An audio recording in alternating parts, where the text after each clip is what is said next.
If you've ever stood in a room full of people who are supposed to love you, only to feel completely invisible, then you'll understand what I'm about to say.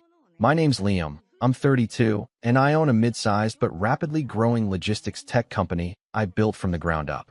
You wouldn't know that, though, if you met my parents, because to them, I'm practically background noise. I'm the quiet one, the dependable one, that doesn't need much attention one. And trust me, in my family, that means you don't get any at all. Growing up, it was always about my older brother, Jake. He's 2 years ahead of me, louder, flashier, and frankly, way better at playing the favorite son role. He was the golden child, the kind who got applause for showing up. He once brought home a B- on a science test and got pizza night. I brought home a full-ride scholarship letter and was told to just leave it on the table. I used to think maybe I just wasn't loud enough, or maybe I didn't shine in the right way. But as I got older, I realized the truth was simpler and more painful. They'd already decided who mattered. I tried not to let it get to me. I focused on building my life, keeping my head down, and working harder than anyone else I knew. I didn't have time for bitterness. I was busy coding in my tiny apartment, taking consulting gigs, and slowly turning my freelance hustle into a company that now employs close to 60 people. No investors, no loans, just grit. I don't flash it around. I don't drive anything flashy, and I definitely don't show up to family dinners talking about IPOs and profit margins. But the silence from my parents? That still stung more than I'd like to admit. The real story started 6 months ago, at a family gathering for my dad's birthday. I'd flown in from across the state because I knew it meant something to him, even if I suspected he'd barely register I was there.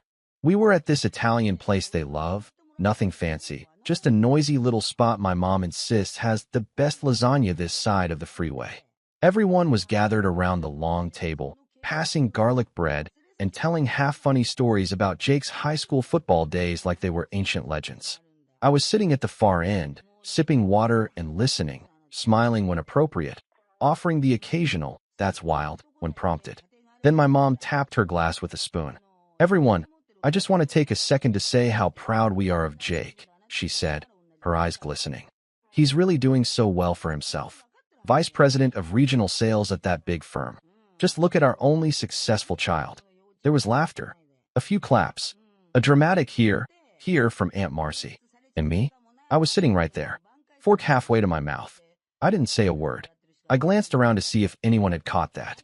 My cousin Matt gave me this quick look of sympathy before looking down at his plate like he didn't want to be involved. My uncle kept chewing. Jake just smiled like he'd been knighted by the queen. And my parents? My mom had already moved on to some story about Jake's last trip to Vegas. I felt like the floor had quietly dropped out from under me. Now, this isn't the first time they've brushed me aside. There's been plenty. Like the time I paid off their second mortgage when Dad lost his job. Money they still don't know came from me because I wired it through an anonymous friend who owed me a favor. Or the time I set up a full college fund for my niece after Jake forgot to enroll in the 529 plan. Still, I sat there that night, listening to them go on, feeling this numbness creep into my chest like cold water. I realized, in that moment, I could show up in a tuxedo made of gold and they'd still ask where Jake was. So I smiled. I didn't make a scene. I didn't say, "Actually, I just closed a contract with one of the top 3 shipping carriers in the country." I didn't mention that I employ more people than Jake's company does. I didn't say anything. I just stood up, walked over to my mom, kissed her on the cheek, and said, "Happy birthday, Dad. I'll see you around." Then I left. Quiet. Clean. No one followed me out. For a while, I tried to shake it off. Went back home, poured myself into work. The company was scaling up fast, so I had no time to dwell. But that moment, that sentence, "our only successful child," started to echo. Not just because it was cruel, but because it was so easy for them to say. So thoughtless. Like I'd never mattered in the first place. Then came the twist. About 3 months later, I got a call from Jake. It was late, around 10:45 p.m., and I was still at the office, finalizing some integration notes for a new partner platform. I almost didn't pick up, but something about his name flashing on my screen made me pause. "Hey," I said. There was a long silence. Then Jake's voice, quieter than I'd ever heard it. "Hey, Liam, you got a second?" I leaned back in my chair. "Yeah, what's up?" And then he told me everything. The company he worked for had gone through a brutal restructuring. His entire department had been downsized. He was offered a severance, but the market was tough. He'd been out of work for weeks. Interviews weren't landing. His mortgage was stacking up. His wife was panicking. And then he said something that truly shocked me. I was wondering if you were hiring. There it was. The golden child, calling me, the invisible brother, for help. I didn't say yes immediately. I told him I'd think about it, that I need to talk to HR. And technically I did. But the truth is, something had already shifted in my mind. I wasn't angry. Not exactly. But I was done being the background character in someone else's story. So I started planning. Not revenge in the classic movie sense. No explosions, no yelling matches, no family-wide drama. I didn't want to humiliate him. I just wanted to remind everyone who I was and what I'd built. What happened next? Well, let's just say it was subtle, quiet, and incredibly satisfying. When I hung up that night after Jake's call, I sat in the dark for a long time. I didn't feel triumphant. I didn't feel smug or satisfied. If anything, I felt hollow. This was my brother. The same one who once held my head underwater in the pool a second too long because he thought it was funny. The one who told everyone at school I had a crush on my math teacher when we were teens. The same guy who, year after year, watched our parents diminish me and never once said, "Hey, maybe give Liam a little credit." Now he needed me. Not for advice. Not to catch up. For a job. I could have said no. Honestly, I probably should have. But something in me clicked. I didn't want to reject him. I wanted to do something better, something sharper. Something that would make them all see me without me ever having to raise my voice. 2 days later, I called him back. "I've got a spot," I said, flipping through some internal listings we had for warehouse support and operations floater roles. Entry level. Not glamorous. But it's a paycheck. You in. There was a beat of hesitation on the other end. What kind of position?" "Janitorial assistant," I said evenly. "Helping the facilities team. Cleaning, maintenance, some stockroom organizing. It's steady work." Silence again. "Look, Jake," I added calmly. "You're overqualified. I get it. But I can't just create a VP role out of thin air. If you need something, this is what I've got right now. I'm not going to BS you." There was a long pause before he said, "Yeah, okay. Thanks, man. I'll take it." I kept my tone friendly. I even told him HR would walk him through everything. But inside, something cold and still had taken root. I didn't put Jake in that job to humiliate him. I put him there because for once in my life, I wanted to control the narrative. No handouts. No shortcuts. Just the reality of who we really were when nobody else was watching. He started the following Monday. I didn't tell anyone at the company that he was my brother. I didn't need to. HR placed him on a rotating schedule between our two buildings, mostly doing basic cleaning tasks and stocking break rooms. It wasn't demeaning. We pay fairly.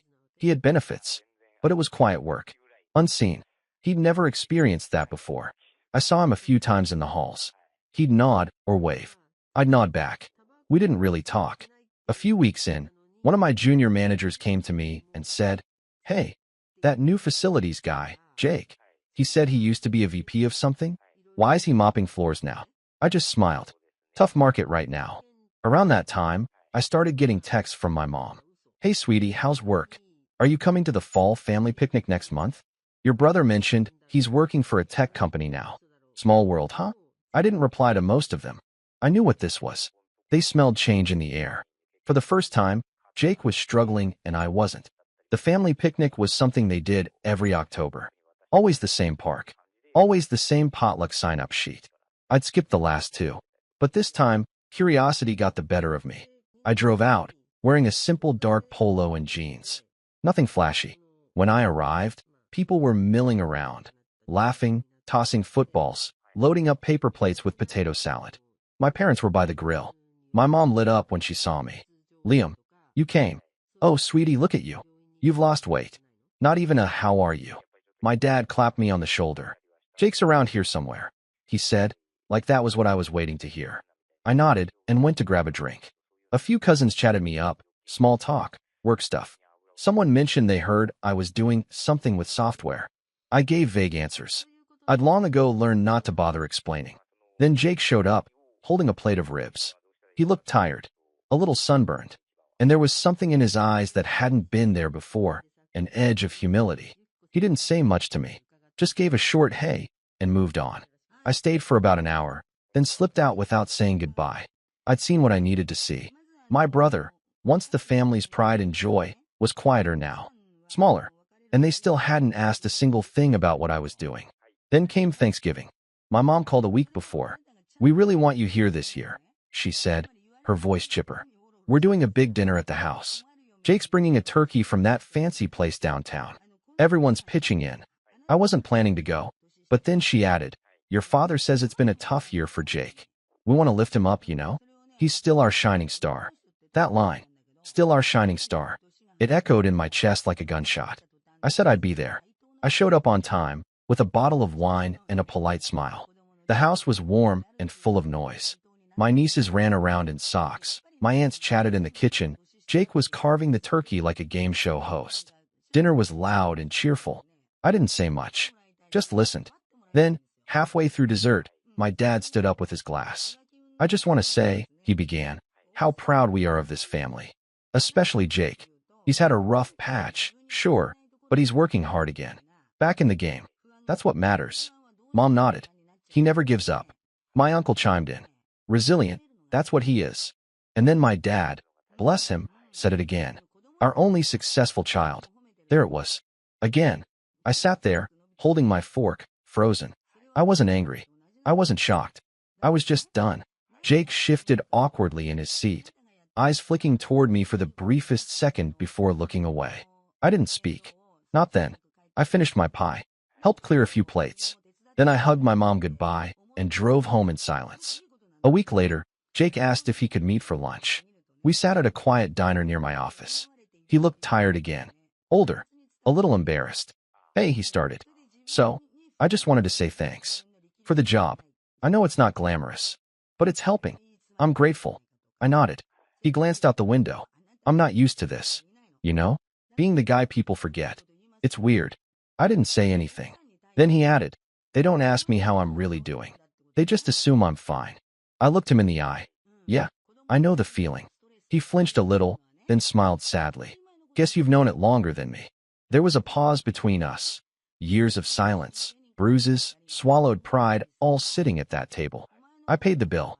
He went back to the office. I watched him cross the street, his shoulders hunched against the cold. And that night, I started planning the Christmas dinner. Not because I wanted revenge, because I wanted closure. But before that could happen, something else cracked the surface. Something that changed the entire trajectory. It was the following Monday when I got a call from our building supervisor. "Hey Liam," he said. You might want to see this." He sent over a security video. There was Jake, in the executive hallway, scrubbing the floor outside the bathrooms. A few junior employees walked by, laughing. One of them, someone we'd just hired, nudged his friend and said, "Bet the VP gig didn't teach him this, huh?" Jake stood up fast. Too fast. He slipped, knocking over the mop bucket. Water everywhere. And the look on his face? Rage. Humiliation. And worst of all, fear. I paused the video, replayed it, sat with it. He hadn't told me anything, hadn't complained, hadn't asked for reassignment. But that video, that was the moment I realized he wasn't just learning humility. He was unraveling. I didn't know it then, but what happened next, what he did next, would be the real breaking point. The betrayal that made everything clear. And it was coming faster than I ever expected. The betrayal came on a Wednesday morning, wrapped in the kind of sterile corporate drama I thought I was immune to by now. I walked into the office early, as usual, coffee in hand, mind already racing with notes for the upcoming investor call. I passed by the front desk, nodded at Jenna, our receptionist, and made my way toward the elevators when I noticed something strange. A tight huddle of people, 3 or 4 mid-level employees, whispering with furrowed brows and hushed tones. When they saw me, they scattered. I stepped into the elevator, hit the top floor button, and exhaled. I knew something was off. 10 minutes later, Ryan, my second in command, knocked on my office door. "Got a minute?" I nodded. He walked in and closed the door behind him. That's when I knew it was serious. "You might want to see this," he said, holding out his phone. I took it. It was a screenshot from Slack, one of our internal channels. Someone had leaked sensitive internal documents. Pricing tiers, client acquisition strategy, even part of our upcoming automation roadmap, all anonymously posted on a startup gossip forum. It wasn't a major breach, but it was enough to raise eyebrows with some of our clients. Then came the kicker, the person who downloaded the files. Jake. He'd used his janitor access card to swipe into the executive hallway late at night, then plugged into one of the workstations. The IT log showed everything. I sat there, staring at the screen, while Ryan explained the rest. I had security pull footage. It's definitely him. I haven't said anything yet. Figured you'd want to handle it directly. My ears rang. My chest felt hollow. For a second, I couldn't breathe. Jake, my brother, had stolen from me. And not just data. Trust. After everything I'd done to pull him up off the floor without fanfare or humiliation, he turned around and stabbed me in the back like it was nothing. I thanked Ryan, asked him to keep it quiet for now, and sat in my office until well past noon. At some point, I opened my drawer and pulled out an old photo of us. Jake and me, maybe 8 and 10 years old, standing in front of a broken sprinkler with soaked clothes and matching grins. Back when things were simple.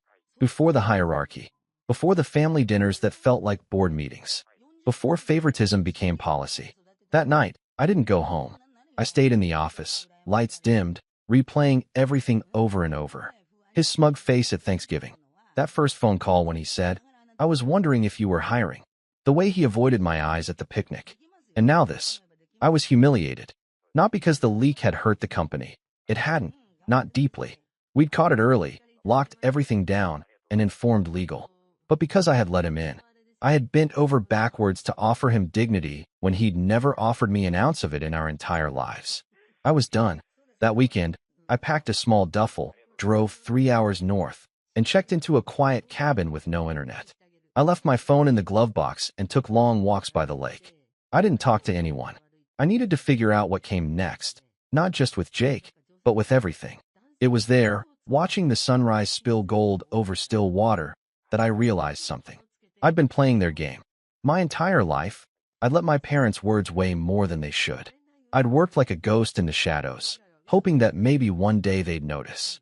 That one day, I'd finally earn their love. But the truth? I had already outgrown the need for it. I didn't want their praise anymore.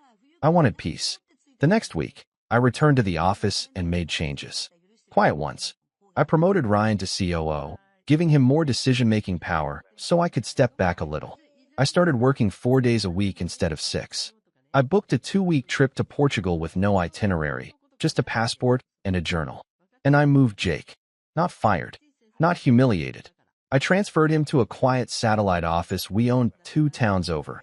Part of a maintenance team with no access to the central systems. No chance to hurt the company again. He was technically still employed, but the message was clear. We were done. He called once, the day he got the transfer notice. I let it go to voicemail. His voice was strained. "I messed up," he said. "I didn't mean to. I was just desperate. I thought maybe if I could prove something to someone. I don't know. I'm sorry, Liam." I didn't call back. I didn't need to. Because for the first time in my life, I wasn't trying to fix things. I was rebuilding myself. I spent more time with people who actually saw me. Old college friends, colleagues. The guy who ran the used bookstore I used to go to in my 20s. I reconnected with a girl I dated briefly years ago. Her name was Erica. She had kind eyes and a no-nonsense laugh. And she didn't care that I ran a company.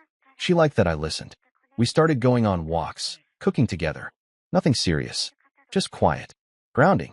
At the same time, my company was thriving. Ryan was killing it.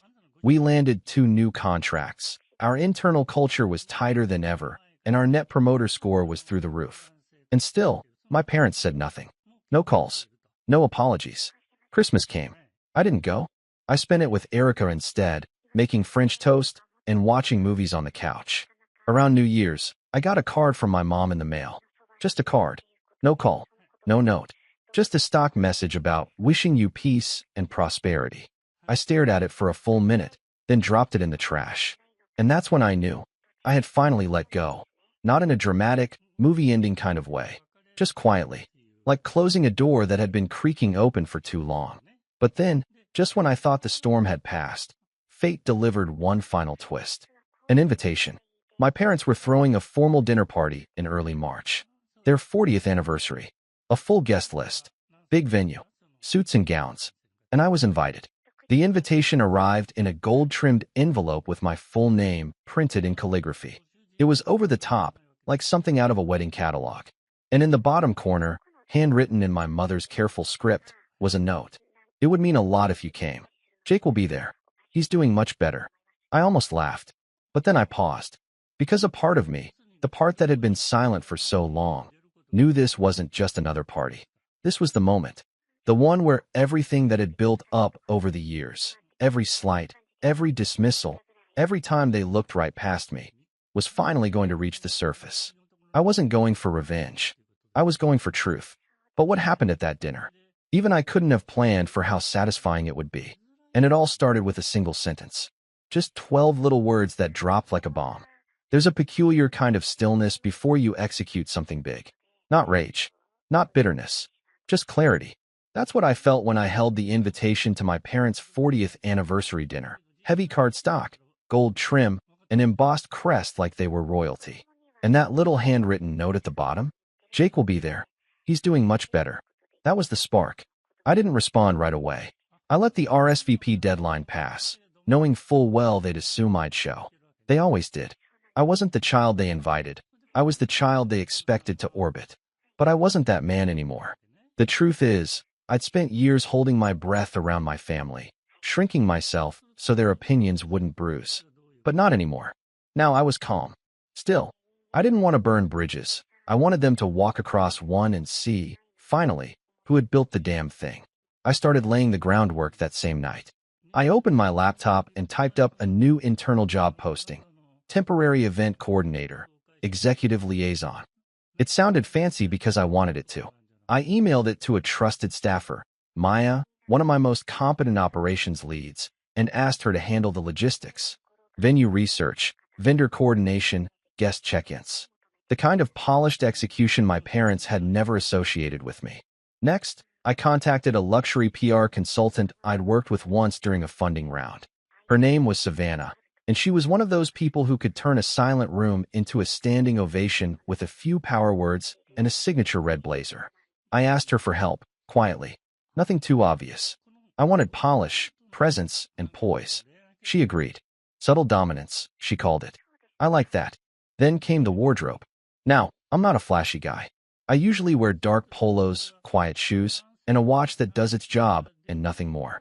But for this, I wanted presence. So I booked an appointment with a private tailor in the city who dressed corporate executives for Forbes covers. He fitted me for a charcoal wool suit with a soft sheen, Italian cut, silk lining, and a pocket square in muted navy. Not loud, but unforgettable if you paid attention. And just when I thought the plan was set, something else happened. Jake emailed me. Subject line, thank you again. It read, Hey Liam, I know things got weird. I just want to say thanks again for keeping me on. I'm getting back on my feet, and I think this new branch gig might actually be good for me. I also heard about the anniversary party. I hope you're coming. It's going to be a big deal for them. Would be good to see you there. Jake. It was polite, almost brotherly, but it still stung. He didn't know I'd seen the video of him sneaking into our systems. He didn't know the only reason he still had a paycheck was because I'd decided silent exile was more powerful than public punishment.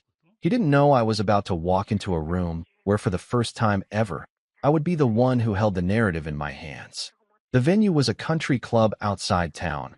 White stone exterior, glass chandeliers, valet parking. Not my parents' usual style, which meant someone else, probably Aunt Marcy, had helped plan it. Savannah got me on the guest list last minute, coordinating with the club under my company's name. Just enough to ensure they knew who I was when I arrived. The evening of the party, I arrived precisely 25 minutes late. Not enough to be rude, just enough to be noticed. I stepped out of a town car, not a limo, not a flashy sports car, just sleek and clean. The valet nodded like he knew who I was. Inside, the room was buzzing. White tablecloths, servers weaving through with hors d'oeuvres, a string quartet in the corner. My family was scattered in small clusters. My dad near the fireplace, drink in hand. My mom by the bar with her friends. Jake in a circle of cousins, laughing at something like he didn't have a single regret. I didn't look for them. I didn't wave. I just walked in slowly, letting people notice on their own. And they did. People turned. A cousin blinked and whispered something to his wife. My aunt's smile froze for half a second. Jake saw me, and something shifted behind his eyes. He didn't wave either. I was led to my table by a club staffer who greeted me with, "Welcome, Mr. Hayes." I didn't correct him. Didn't say, "Oh, I'm just Liam." That's who I used to be. Tonight, I was something else.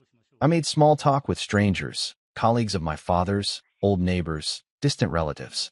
They asked what I did. I gave the simplest version. I run a tech company. Logistics optimization. We make systems move more efficiently. They nodded, not quite understanding, but respectful. One man even said, "Wait, your company? Not bad, kid." After dinner, my parents stood at the front of the room, bathed in warm spotlight.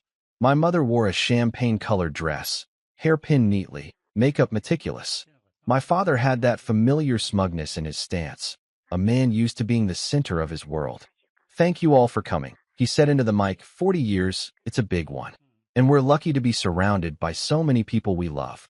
There were polite claps. Then he added, "And of course, we're especially proud of our son, Jake. He's had a rough year, but he bounced back strong. You can't keep a good man down." I heard the words, and I smiled. I waited. The moment was coming. Jake chuckled awkwardly, trying to look modest, but there it was again, that glimmer of pride in my father's voice. The echo of "our only successful child" still rattled in the background like a drumline. After a few more thank yous, my mom took the mic and said, "Now that we've said our piece, we'd love to hear a few words from any of you. Jake, maybe say something." Jake stepped forward, cheeks slightly flushed. I wasn't planning anything," he said. "But I just want to say thanks to my amazing parents. You guys supported me even when things went sideways. And I'm happy to say I'm working again. Things are stabilizing, and I'm looking forward to what's next." There was applause. Not thunderous, but polite. He smiled and looked relieved. Then, as the clapping died down, someone said, "Liam, say something." It was Aunt Marcy. All eyes turned. I shook my head. "No, that's okay." But then my mother said, "Go on, Liam. Don't be shy. Don't be shy." Like I was 12 again. I stood up, walked slowly to the front of the room, every step measured. Took the mic from the stand, adjusted it slightly. Looked around. I wasn't planning on speaking tonight. I began, keeping my voice calm. But since we're all here, family, friends, old neighbors, I'll say this. I paused. My father raised a glass, already smirking. I remember, not too long ago, sitting at a table kind of like this one. Same faces, same energy. And I heard someone say, "We're proud of our only successful child." The room stiffened. Jake's smile vanished. My mother's eyes darted. "I was sitting right there," I continued. "But it was like I didn't exist. And that's okay, because sometimes invisibility is fuel." I met my father's eyes. I used that fuel to build something. Not for praise, not for recognition, just because I knew I could. I turned to the audience. So if any of you are sitting here tonight, feeling overlooked, dismissed, or invisible, just know this. That silence, that underestimation, it's leverage. I smiled. Then came the final line. "And speaking of leverage, Dad, how's Jake enjoying cleaning the executive bathrooms?" A pin could have dropped. The room froze. My mother's hand went to her mouth. Jake stood up slowly, eyes wide. My father looked like someone had slapped him. I handed the mic back to the MC, nodded once, and walked off stage. I didn't look back. The silence after I dropped the mic was almost louder than the string quartet trying to fill the tension. Forks paused halfway to mouths. Wine glasses were set down with trembling hands. And Jake just stood there, frozen between fury and shame. He wasn't used to being on the other end of the punchline. I didn't stay to gloat. I walked straight past him, my father, and every open mouth in the room, collected my coat, and left. Not a dramatic exit. Just clean. Final.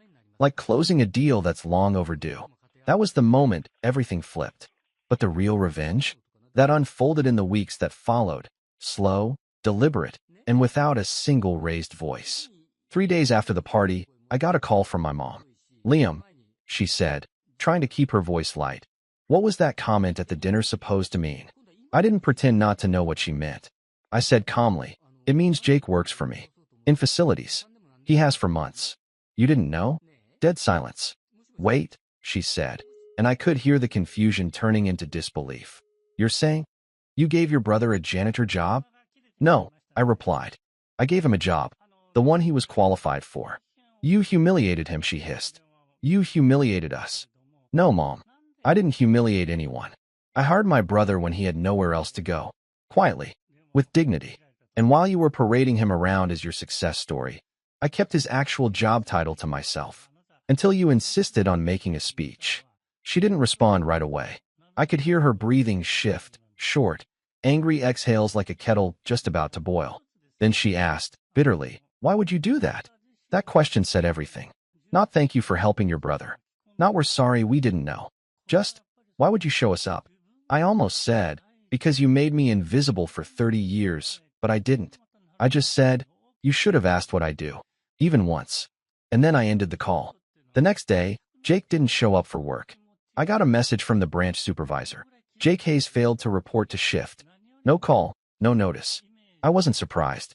I gave it a day, then 2, then a week. On the 8th day, he emailed HR and formally resigned. No explanation. But I did get a text. I'm out. Don't contact me. That was it. No apology. No ownership. Just retreat. And I let him go. Because I didn't need his closure. I already had mine. But the fallout didn't end with Jake. My father emailed next. He never called. He's never been one for direct confrontation when a passive-aggressive message will do. Liam, I think you owe the family an apology for how you handled the party. That was neither the time nor place for such a statement, and you embarrassed your brother in front of people who respect him. If you want to have a private conversation, I'm willing. But that behavior was out of line. Dad, I stared at the email for a while. Then I wrote one back. Dad, I don't owe anyone an apology. I told the truth. If Jake had been honest about where he worked and what he did, I wouldn't have had to say a word. But he let you prop him up on a pedestal built from fiction, and I stood there quietly, as always, until you handed me the mic. You've spent my entire life pretending I wasn't there. That ends now. Liam, I never got a reply. A month passed. Then 2. My mother tried again, once, sending a group text to the family, asking if we'd like to do a spring barbecue. No one responded. At least, I didn't. Instead, I focused on the company. On Erica. On myself. We were scaling faster than I'd anticipated. Savannah helped us secure 2 features in respected industry journals. Our headcount grew by 12 and a quarter. And my workdays shortened to 6 hours by design. Because I could finally breathe without seeking validation from the people who'd never given it. Erica and I took a week in Barcelona. We walked the markets, drank espresso under flower-covered balconies, and didn't talk about work once. She liked me for who I was, not who I'd proven myself to be. When I returned, I got a letter in the mail. Handwritten. No return address. It was from Jake. Liam, you win. I don't even know what else to say. You were right. I took the easy road most of my life, and it caught up with me. I was proud once. Now I'm just tired. I don't hate you. I envy you. And yeah, I lied. I let Mom and Dad think I was something I wasn't. Because that's the only way they look at you like you matter. You've never played that game, and I guess that's what makes you stronger. I'm not asking for anything. Just thought you should know I see it now. Jake. I folded the letter neatly and put it in a drawer. I didn't write back. Some things don't need closure. Just silence. 3 months after the anniversary dinner, my parents tried to hold another gathering. A brunch, this time, to reunite the family. The invite went out to everyone. Very few showed up. Apparently, word had gotten around. Cousins who once echoed their favoritism started seeing things differently. They'd seen the way I carried myself at the party. The confidence. The presence. And when they heard the full story, where Jake really worked, what I'd built quietly over the years, many of them reached out to me directly. My cousin Matt invited me to speak at his business school. My aunt asked if I could help her son with an internship. The invisible child was finally seen. I wasn't doing it to prove a point anymore. But the validation, when it came on my own terms, was sweet. One afternoon in early summer, I stopped by the bookstore I loved as a teenager. The owner, Charlie, had kept the place alive through 2 recessions. We got coffee, talked life, business, family. You know, he said, sipping his cappuccino, you always struck me as the quiet kind who sees everything. I smiled. Turns out, I was just waiting for the right moment to speak. He laughed. And when you did, you made sure the whole room heard. Jake eventually found another job, mid-level management, at a commercial cleaning supplier. Not glamorous, but honest. I didn't reach out. I didn't need to. We'd said all there was to say. My parents, they never apologized. But they stopped making speeches. Stopped pretending. The next Christmas, I sent them a card. Just a card. No gift. Inside I wrote, I'm doing well. Hope you are too. Liam. Simple. Civil, cold. That was the end of the war. Not a bang. Not a courtroom drama. Just distance. But in that distance, I finally found peace. And one final thing. When our company hit a major milestone that summer, 1 million active users on our logistics platform, I threw a party.